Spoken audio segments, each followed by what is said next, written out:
Welcome to the Spotlight, day 15 of National Podcast Post Month. I am your host, Ben Beck, and we are officially at the halfway mark of this quest that we've been on of 30 episodes in 30 days, 30 plus episodes in 30 days. There's going to be a couple bonus episodes at the end, but this one's really cool. Save this one for the halfway mark. Over the years, I've run into both of these gentlemen, and I've had the great pleasure of becoming friends with both of them. I talk to both of these gentlemen outside of the podcast, outside of conventions, through texting and such. Occasionally, we just chat, and I love it. Drew Powell and Robin Lord Taylor from the television show Gotham. Drew and Robin are both incredible guys. I've moderated for them. I've spoken to them. Again, like I mentioned, I've become friends with them. They've both been on the podcast multiple times, and they both plan to be on the podcast again in the future going forward, hopefully in season 7, which will be coming, at the beginning of 2021, if not into December of this year. So, this is the first time I had both of them on. First time I had Drew on. First time I had Robin on. So this is the introduction to what became a friendship with both of these guys. I hope you enjoy it. Here it is, the Spotlight Rewind with Robin Lord Taylor and Drew Powell, both from Gotham. Enjoy. Welcome in, everybody, to another edition of the Showcast Spotlight here on the Next Level Network. I am Ben Beck, joined by my co-host Adam Gorey, and our guest this time around is someone I know we've been trying to get on for a little while, but he's always just been very busy. But you know what? Rightfully so.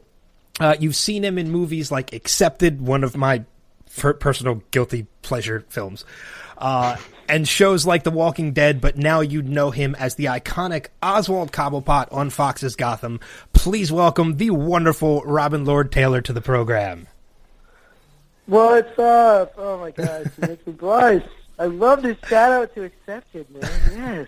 Yes. It's funny too. I had the opportunity. I've actually met you in passing a couple times. I do a lot of work with FanFest now at Heroes and Villains and such, and I know you. Oh yes, fantastic. Yeah, I know you travel with them, and it was fantastic. And we've become buddies with one of your buddies, Drew Powell, from through FanFest and such. But I met you. One of the first times I ever met you was at Great Philadelphia Comic Con in Oaks, PA, which is where we're around in Philadelphia. And you couldn't have been a nicer guy, but two, when I brought up Accepted, the first reaction, you just gave me like this huge high five. Yes, I can't help it. Because it's so funny. It's like, it's amazing how, just how, as time goes on, how things change and how your perception of experience change. Like Accepted was my first big gig. I was New York based and they flew me out to LA and I'm in this movie with all these amazing people. And then the movie comes out in the death of summer for a week and it's never heard from again until it hits cable and it becomes one of those movies that I grew up on. Like I think of like those Patrick Dempsey, like Loverboy, yeah. Movies from like that played like every 10 minutes on cable when I was a kid. It became one of those. And so now when I go to things like FanFest and like, I'm just even out on the street, like I get people like you coming up and being like, yeah, Oswald Cobblepot, but really I came here for Abernathy Carlin Dunlop. Of course, the character on Accepted, and it's just like, yes, it feels so gratifying, that movie actually like still, is reaching people and kind of became a cult thing.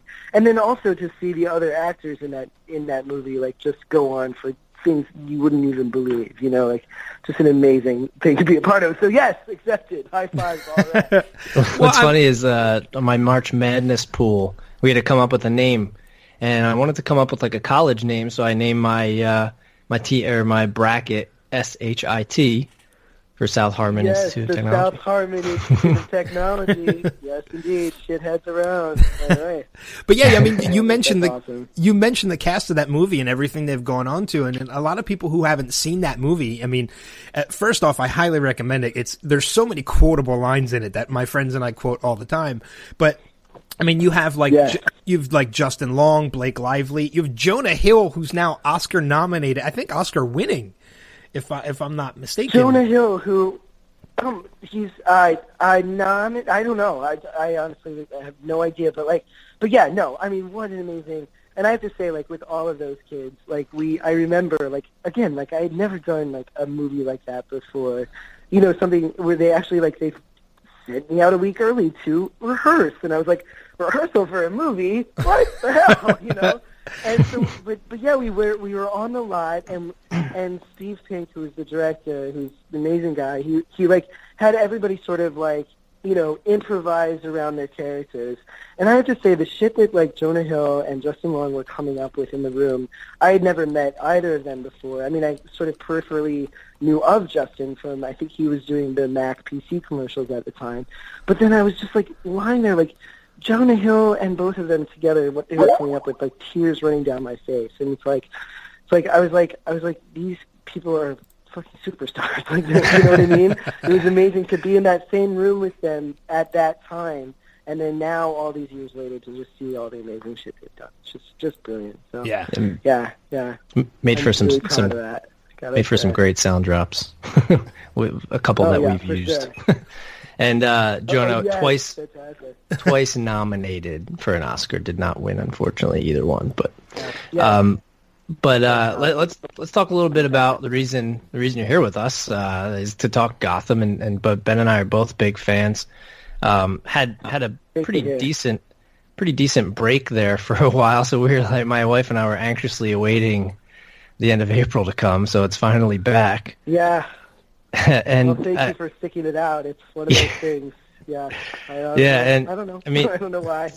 through the past few seasons, I mean, we've seen a lot of characters go through a fair amount of changes. I mean, the Riddler, for example, in big, I would say he's probably the biggest between season 1 and now. But I would say Oswald the Penguin has kind of stayed true. I mean, there's been some subtle things here and there, but I mean, he's pretty much stayed true to who he's been since day one. I mean, what's it kind of been like to really get into his personality and get to know it?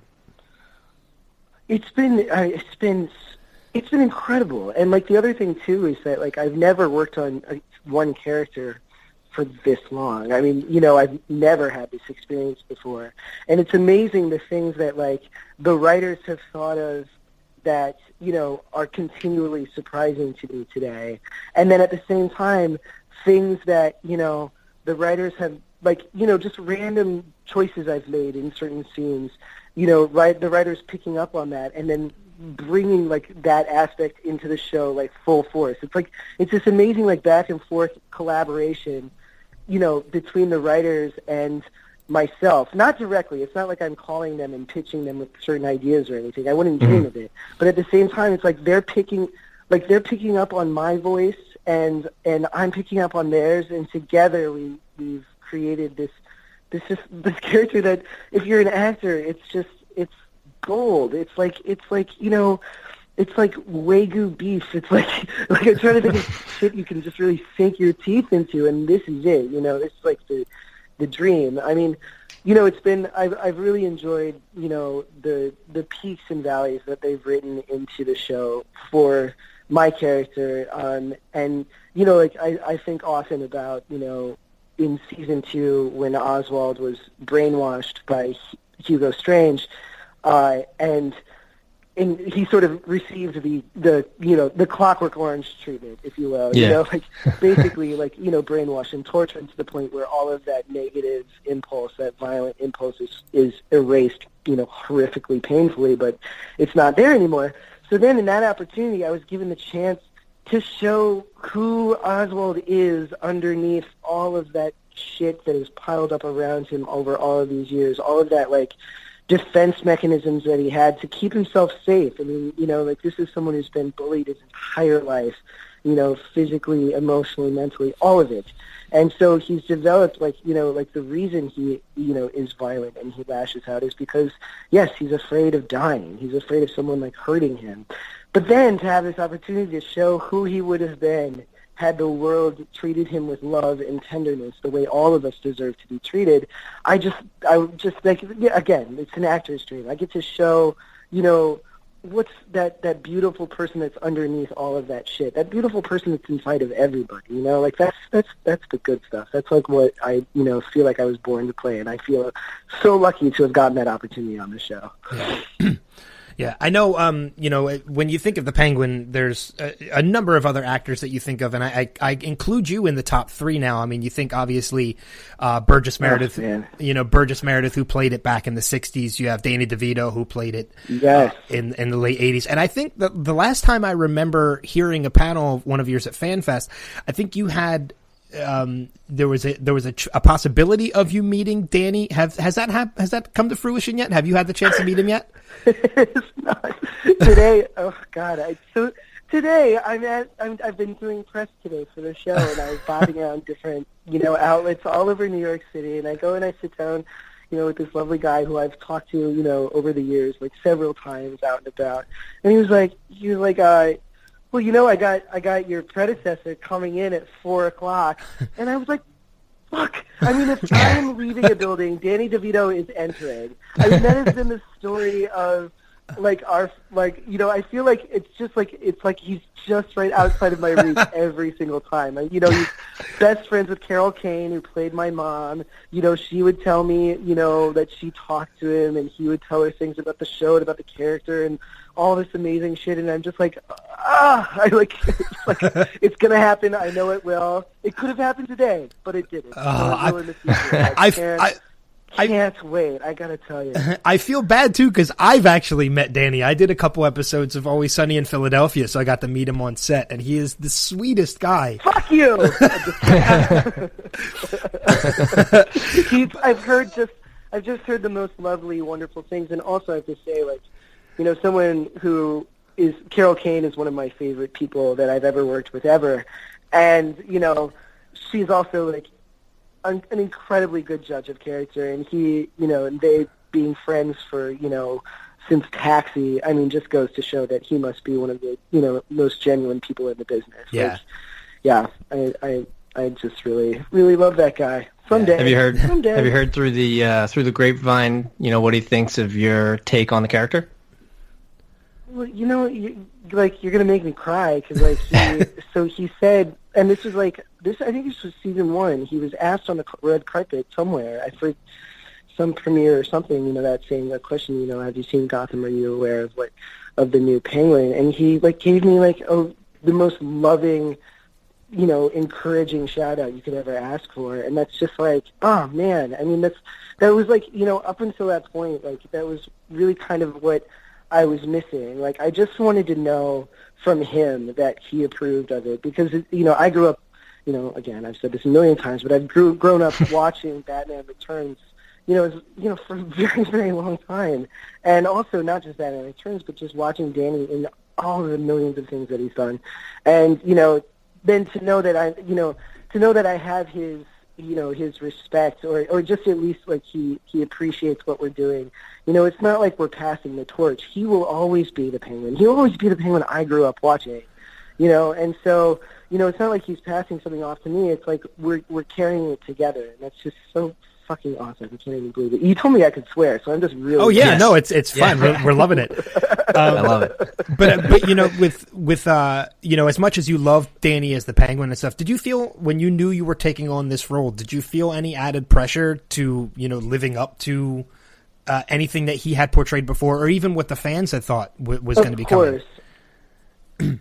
Of course. I mean, it was really terrifying. Again, it's my first pilot that I booked, and then to have it be something that people, have such intense devotion to, all of these characters. It wasn't just me who felt this pressure. Everyone in our cast felt it. We just wanted to do right by DC and by the people who are predecessors who came before as these characters. It's this added pressure you don't really have. If you're oh, I booked a pilot. It's called Miami Hospital. You know what I mean? If you're on a show like that, no one there. You don't have that extra. Of course, there's pressure, but it's not that. That intense fandom pressure that we, experienced on our show or that any of the superhero shows experience. But, at the same time, I was so glad to know that I didn't have to recreate, exactly what Danny did. because no one could do that. No one could do what he did with that version of the Penguin. Like, it's just impossible. So once I knew that, that it was, that it was going to be a different take on the character, not just like age-wise, but also, just story-wise, it took a lot of the pressure off. And so that was grateful. And then, but of course, it didn't really go away until I heard that Danny had said that on the red carpet. And then I was just like, okay, I can take a breath. That's awesome. It's going to be all right. Yeah. With all the characters that were brought into Gotham, even from the beginning in season 1, did you have any idea that, Oswald would become as big of a fan favorite out of all of them as he has been? Not at all. I had absolutely no idea. And like,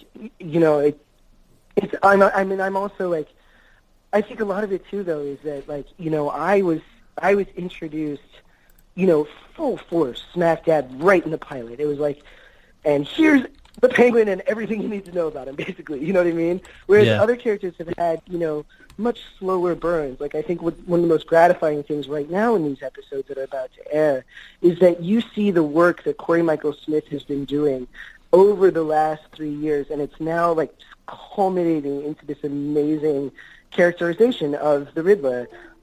He had that very slow burn, whereas I was just, like, launched out of the cannon from the get-go. So I think a lot of that, too, is just, like, familiarity, in that way that, like, since I was like, full force since the pilot, I think people just, they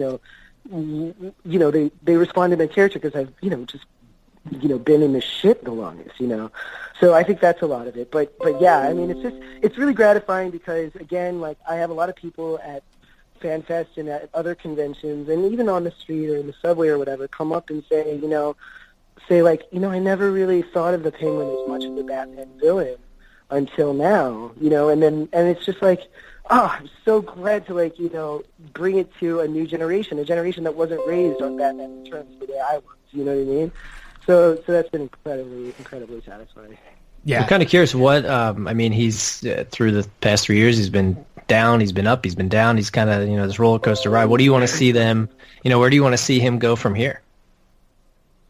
Personally. Well, I think it's interesting because it's like the thing that I respond to and really try to bring to the character is that, that shred of humanity and sympathy, but at the same time, like, as we go forward, the Penguin has to become the person that jeopardizes not just the life of Bruce Wayne, Batman, in the future. He gets to the point where he's going to jeopardize the lives of all of Gotham. Our show is about what happens when love is stripped away. Like, that, I think, is like the core message of our show. And he's had that happen Gotham a few times. City yes, exactly. I know. Parents dying in my arms. Just what happens with the Riddler. Multiple things. Examples of that has happened to Oswald and also to everyone else in our show. Mm-hmm.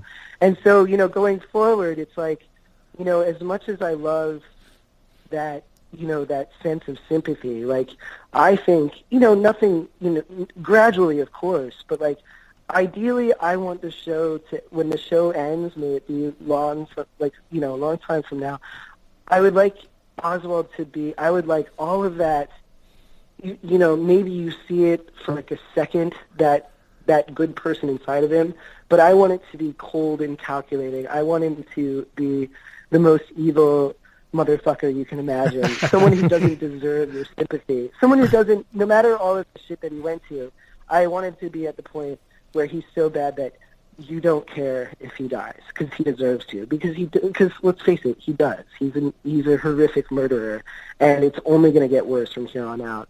So that's something that I would like to see, mostly because it's true to the story. It's true to the essence of who the Penguin is.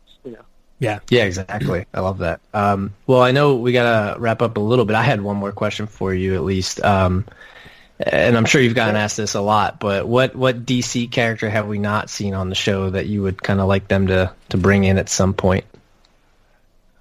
I mean, I think, I don't know how it would work, but, our show, we can do whatever the hell we want. So let's bring it. Like, I love Harley Quinn. I'd love to see that happen. I don't know if it could be introduced, via whomever her parents are, or if it's someone who inspires her, much in the same way we've done with the Joker and the cult of the Joker and the cult of Jerome. But yeah, I was like, I love that character. But I have to say too that in season 1 we introduced a lot of core villains, and I think it would be incredibly satisfying to circle back to some of those kids. Like, I personally, like, one of my favorite villains that we brought on the show was only in one episode, and it was the story of Scarecrow, and how this kid is like being tortured basically by his father. I mean, and like I thought that was just fascinating, and like but we only touched on it for a second. It's like I want to bring those people back. I want to see what they're up to. That's really where my interest is right now. Yeah, that'd be awesome. Robin, I had one more question for you too before we started to wrap things up. Go. And I saw this online, and you know how things are online. You don't always know whether or not they're true. So I figured we got you on. I'll go right to the source. I heard a rumor when it comes to your signature walk for the Penguin, that in order to nail that, you stuck a tack in your shoe. Is this true? Okay, you're pretty close. Yes, I'll tell you the whole story. Okay, so this was way at the beginning of season 1, and it was right when we like sort of came back from between. There was a little bit of a hiatus between shooting the pilot and shooting the second episode, and so it fully wasn't in my body quite yet, but regardless, it was there. Anyway, so we shoot the scene where Oswald comes back from the outskirts and comes back into Gotham City, and he's like, "I'm home," and then he walks off and all of that, or hobbles off, as it were. Anyway, we shot the whole thing. It was in Chinatown. It was in the shit ass of summer, like, extras everywhere, hot as balls. There's a bus that has to move, and again, this is in Chinatown with the streets still open to traffic, so it's just one big clusterfuck. And so we shoot the scene, and I'm like, get off the bus, and I look around, and I'm like, I'm home. And then I turn around and walk off. And I was like, nailed it. And then I get back to where my chair is, and I sit down, and I was like, and they've already moved on. They were like, okay, we got it. And we moved on. And then I was like, oh, my God, I completely forgot the limp. I completely forgot to do it. I felt like such a toe. I was like, what am I doing? I am the least professional person. I went to the director. I went to everyone. I was like, I forgot the limp. I'm so sorry. And they were like, it's okay. They were like, we found a cut that we can use to cut around it. Don't worry, it's fine. But anyway, I was like, I still felt like shit. And then my lovely wardrobe assistant, Kyle, she's sitting there, and she says to me, she cut her teeth on Broadway, and she was like, well, why don't we just use that old Stella Adler trick? Why don't you put, something in your shoe? So, yeah, we took the Poland Spring cap off of my bottle and just taped it to the bottom of my right shoe. And that was there for a good year and a half. And then now I've downgraded to 2 quarters. So okay. Just know that there is always, every frame you're seeing my feet in, there is 50 cents under my right heel. That's awesome. Well, that's a lot better and a lot safer and less painful than a tack. Yeah. No kidding. I mean, the lip itself is no walk in the park either. So yeah, it's definitely 2 quarters. Yeah, that's a great story. Yeah, I love that. Well, obviously Gotham is back. It's been back for a couple episodes, and you guys are in the home stretch now. You're getting, I think, down, including tonight, to the final 5 for the season. So yeah, you guys are in the home stretch. It's always interesting when you get close to that season finale. So we want to encourage all of our listeners to check out Gotham if they don't already, but we think most of them do. Mondays, 8 o'clock on Please Fox. Please do. Thank you so much. And we want to encourage people to follow you on social media as well, at Robin Lord Taylor, both on Twitter and Instagram. And of course, Robin, we look forward to meeting you in person again at one of the next fan fests that we're at. Yes, please come say hello. We need to make this happen. Yes. So, like I said, I met you before, but you had no idea who I was, so it's fine. I got to tell you, I have I could have met, the ghost of Princess Diana, and I still have no freaking idea what the hell was happening at those things. a lot of people. Yeah. But we're so glad that we finally got you on, and hopefully, Gotham continues on for more seasons, and we'll have you back on again. Thank you so much, guys. Anytime. It was a blast talking to you both. Nice. All right, guys, be sure to check out our website as well, nextlevelradioonline.com. Follow us on Twitter at NXT Level Radio, and we'll see you guys around the bend. Take care.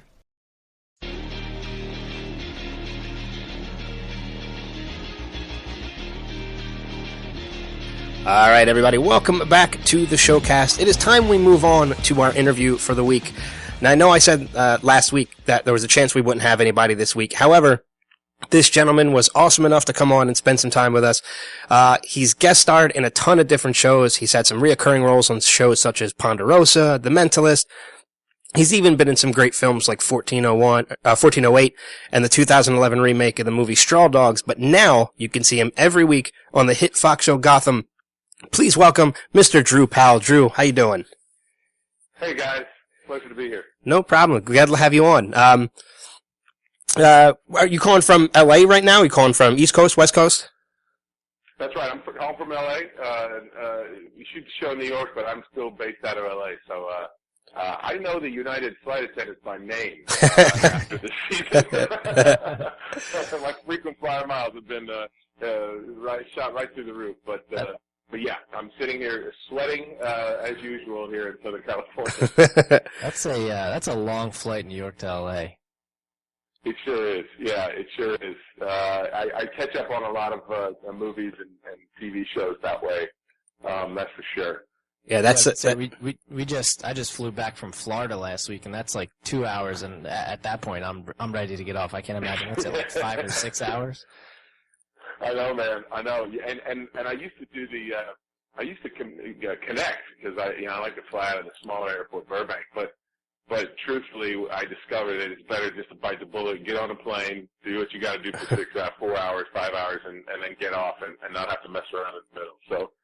So I've got it down to a science now, but it's worth it for this show, man. And look, let's be honest. If you're doing a show called Gotham, you got to shoot it in New York. Yeah, I would agree with that. How many times during the course of the season do you make that trip? I did I think something like 14 or 15 out of the 22 episodes, so it was a lot. Yeah. It was a lot. But, look, when I worked on The Mentalist, I did several episodes of The Mentalist. I was part of the Red John storyline. And, that's where I kind of met and fell in love with Bruno Heller. I mean, the guy is, you know him from all, Gotham and Mentalist, but also like Rome. And the dude is just as smart as they come and just a lot of, really great to work for. And when we were talking about Gotham and when I was lucky enough to kind of to land this role, he told me, he said, look, Butch is a character that's, people are gonna underestimate this character till it's too late. And, he's gonna be a slow burn character, but hang in there and I think you'll be real pleased with how this character pays off. And he's absolutely right. It's been so much fun to play this guy.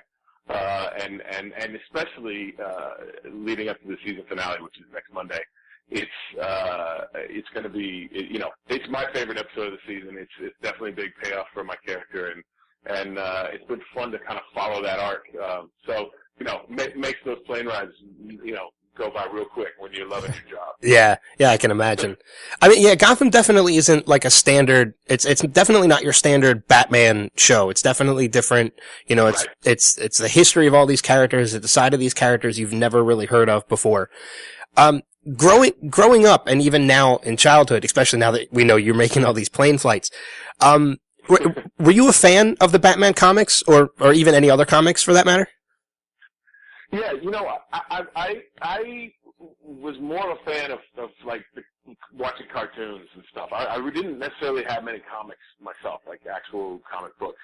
But I certainly, I remember watching the campy TV show, which was, wonderful for a 7-year-old kid to watch Batman and Robin walking around with a big bomb with a big fuse, right? I can't throw it there. There's a bunch of nuns. Oh, I can't throw it there. There's a bunch of kids playing in a, which feels like a totally different animal, by the way, to everything that's come since then with the Batman saga. But But then, of course, I was of the era of, Michael Keaton, that first Tim Burton Batman and the movies, and then kind of, so that was what my connection to Batman really, although, I mean, come on, as a kid, growing up in rural Indiana, all the superheroes were, at one point or another, we all played those superheroes. So, being in the Batman world, it's been so much fun. And I think you're right. It's a unique look at the Batman world. And what I've told people is, here's the thing. Superheroes are too big for television. I mean, think about it. I mean, you're going to have, like, the Batman thing. Even if it was, like, HBO or Showtime, it's too small. It can't contain the breadth of what it is to be a superhero. In my opinion, maybe somebody will figure out how to get it done. But what in my humble opinion is so good about Gotham is it takes on the world around that superhero, and Batman is the perfect one for that because Batman's still a man. Yeah. Even though Gotham is a unique world, he doesn't have X-ray vision, and he can't leap tall buildings in a single bound. I mean, he needs a gadget to do that. So to me, this is a great way to access it, because I've always been fascinated with the idea of Gotham City, right? I think you guys know what I'm talking about. There's something mysterious and cool about that. And so to dive into that world, there's so many times this season where I've been like, oh man, this feels like Gotham. I want to appear in Brooklyn, and I'm in front of this, my beautiful old 78 Lincoln Continental, and there's, these girls are fighting in front of me in a warehouse, and it's like, this feels like something to a comic book, and you don't get too many opportunities for that kind of fun, even in this great profession, that I'm in. So I've really enjoyed every second of it. This year. It's funny too when you mentioned the old Adam West and Burt Ward Batman television shows. You mentioned one particular scene with the bomb over his head, where he goes to one side of the dock and there's the ducks and then there's Boy Scouts, and it makes me laugh because there's the one line in that scene is, some days you just can't get rid of a bomb. And we quote that all the time at my day job, and I absolutely love it. So and it's true on so many levels. I think that's from the movie, isn't it? The movie that they did. That's from the Batman the movie. Yeah, some days you just can't get rid of a bomb. Yeah, absolutely, man. Yeah, I love that. I may have to start using that too. I might have to steal that. If you can somehow find a way to work it into Gotham, we'll know. That in there. We'll know that we'll somehow have made an impression on you when you got it done. That's awesome. All right, that's gonna be my mission for season 2. Awesome. And obviously with the show, I mean, there's the main characters from the comics that everybody knows, but like Jada Pinkett Smith's character Fish, your character was created just for this show, Gotham. When you found that out, were you excited about that part of it, that you kind of got to, put a new character into this classic, comic book, or were you disappointed that you didn't get to play one of the classic characters? That's a good question. It's mostly excited. I mean, look, as I said to somebody else today, I mean, there is a part of me that's, if you're the Penguin or the Riddler, there's a certain amount of job security. Even though Bruno says nobody's safe, I mean, you got to believe that if he kills the Penguin, there's going to be rioting in the streets among Batman fans.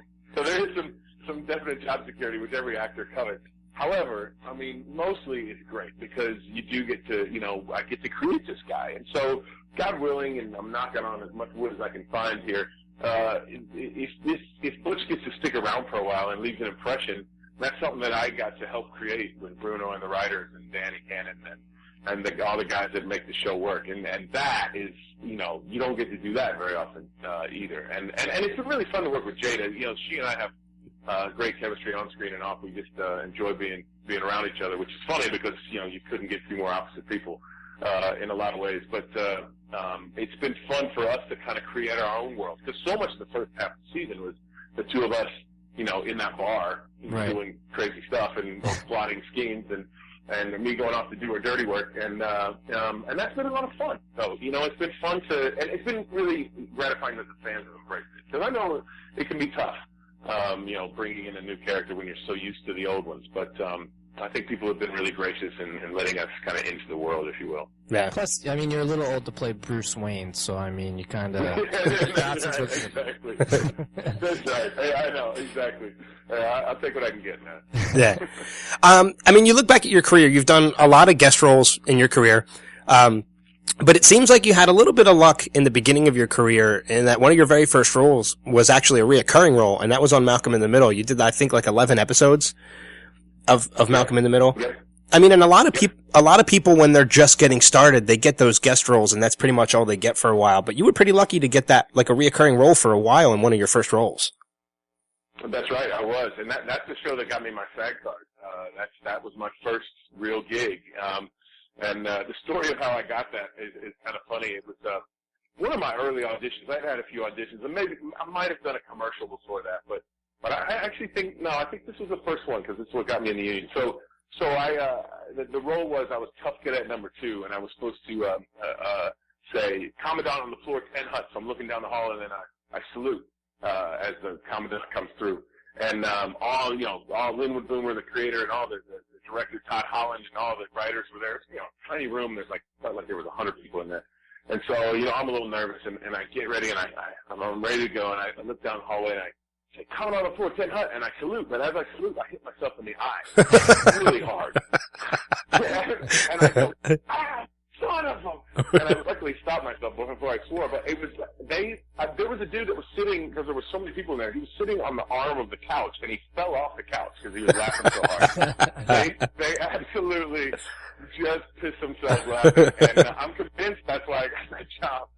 Because I poked myself in the eye. So, all that training, all that work, all that drive, really, it was just a dumb luck. But yeah, that was a awesome way to start my career. And then I was lucky enough because I did that, which was basically a season and a half, and then went right into, my first leading role as Haas Cartwright in a remake of Bonanza. So, I mean, I got lucky off the bat for sure. And yeah.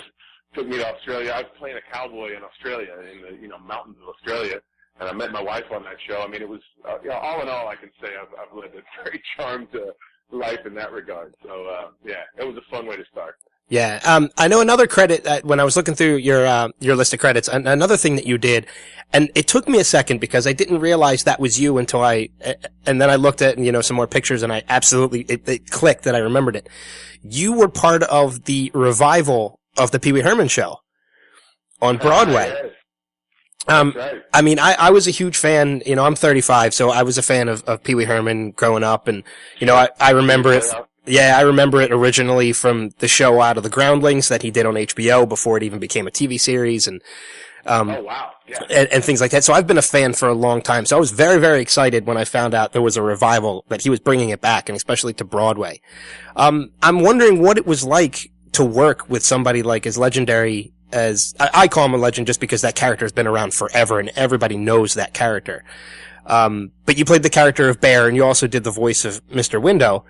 What was it like working with a legendary? What was it like working with a legendary character like Pee Wee Herman and Paul? Yeah, it was. I think the best word for it is surreal. Because there are a lot of moments I'm like, is this really happening? I mean, not only because of the, as you say, the legendary character, but also it's just so bizarre. I mean, it's just a bizarre world. Like you said, I was, and I was a mute dancing bear for 95% of the show. And then at the end, I take my head off, which was always my favorite part of the show because, inevitably we're towards the end of the show and people are, and then I come dancing out and I take my head off and the gasps that would go through the audience, were always my favorite part. But it was great. I did, like I said, the voice of Mr. Window. I did Randy. I did the flowers. Like it was, that was a blast. But it was also, it was an experience like none other. Like I'll never be able to replicate that experience. It was my Broadway debut. It was my first time living in New York, and every night I would go put on a bear suit and look at Pee Wee Herman through the big freaking nose, which is what I used to look out of.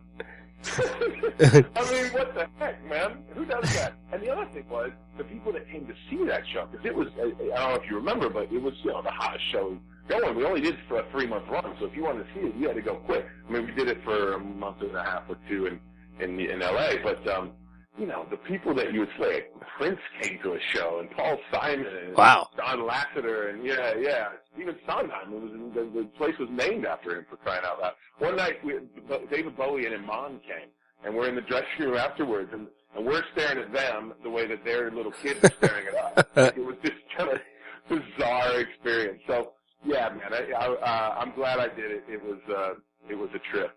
No doubt. Yeah, I think even during the HBO special that had aired, I think like you could see like Kevin Kline in the audience and you know some other people.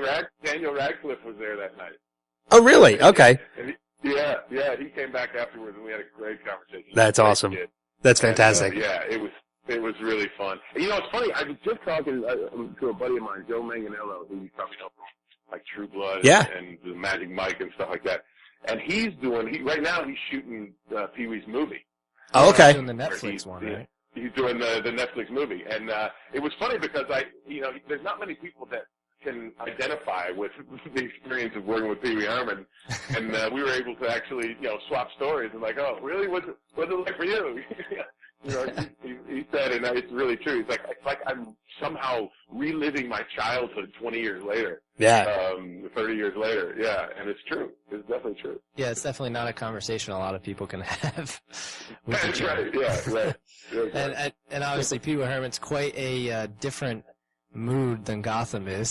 So, we see from your background, you not only can you do drama, you can also do some comedy. And I noticed you also do a web series called Man Jam, which is like a little short web series that you do. Tell us a little bit about that, because I actually was able to check some of it out. It's really funny.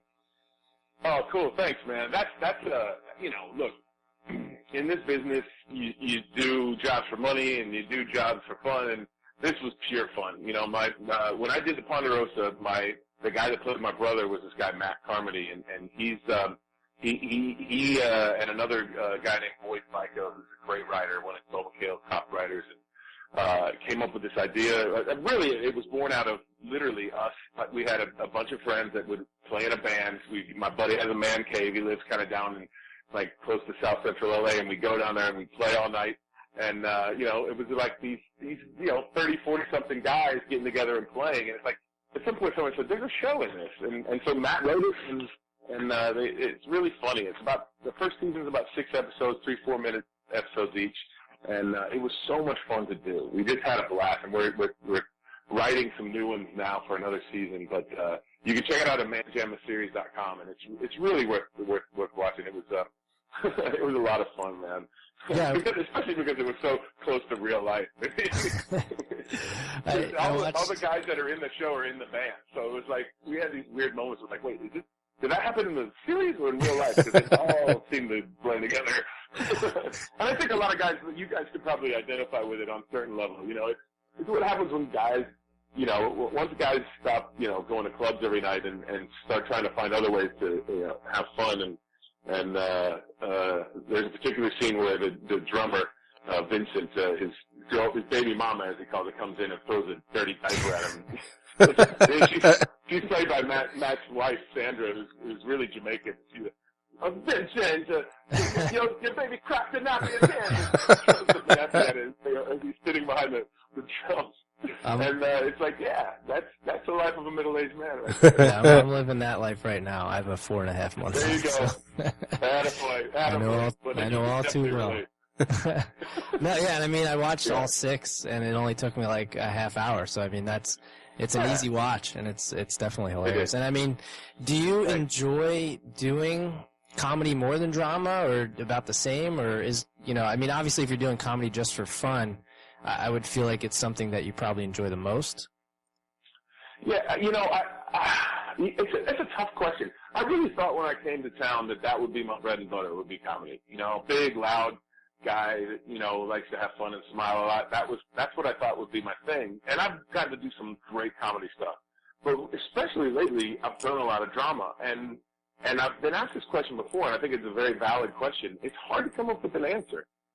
There are ways in which comedy is satisfying. You get reaction. You know, people think that something's funny and it's happy. You know, I with Gotham, it's satisfying in a totally different way. You know, and I still get, you know, my aunts calling up and saying, well, when are you going to play a nice guy?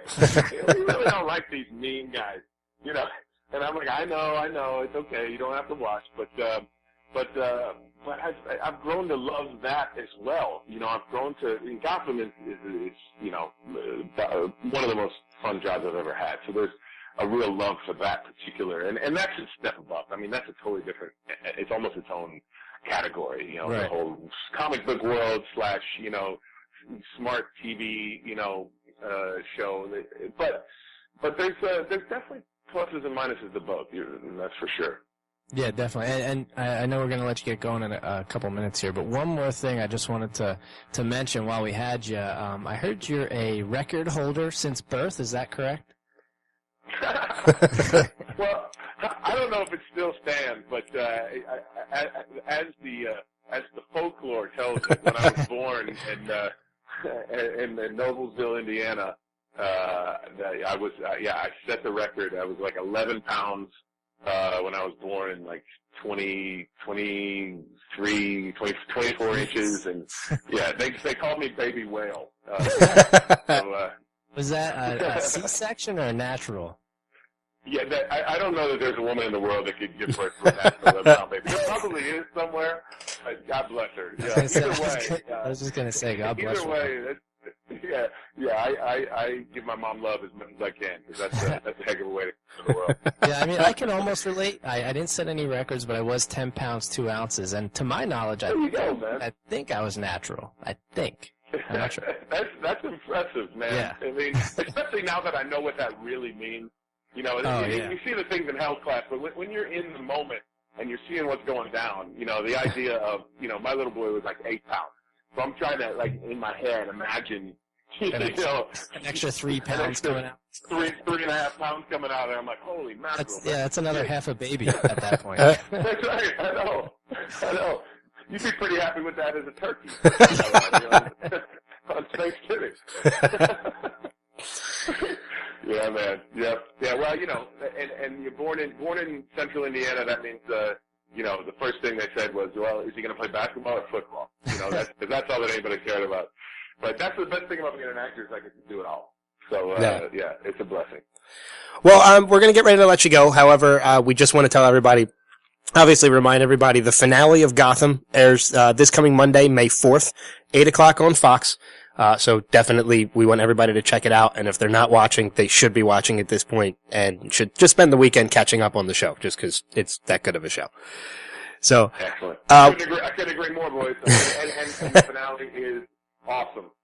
It's awesome. I'm biased, but trust me, it's awesome. It's action-packed. It's so fun. Yeah, we're definitely looking forward to it. I mean, you work with an incredible cast too. I mean, you got Ben McKenzie and Robin Lord Taylor and Donald Logue. Yeah, I mean, there's such a great cast in this show. Incredible. You know, incredible. And everybody is genuinely, they're genuinely good people. Like, you know, we get together, we raise a glass, and everybody just, you know, it's a decent, kind, good group of people. And I think anybody in any job, that's all you could really hope for. Yeah, absolutely.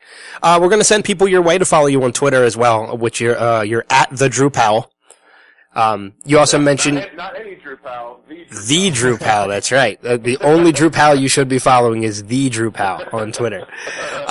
Check out your Man Jam, manjamtheseries.com, which you had mentioned earlier. So we want to send people there as well, and of course to watch Gotham. Drew, thanks a lot. This has been great. Thanks, guys. I really appreciate it, man. Look forward to the next time. Yeah, definitely. All right, we are going to take another quick break, and when we come back, we'll have more of the showcast. Stay tuned.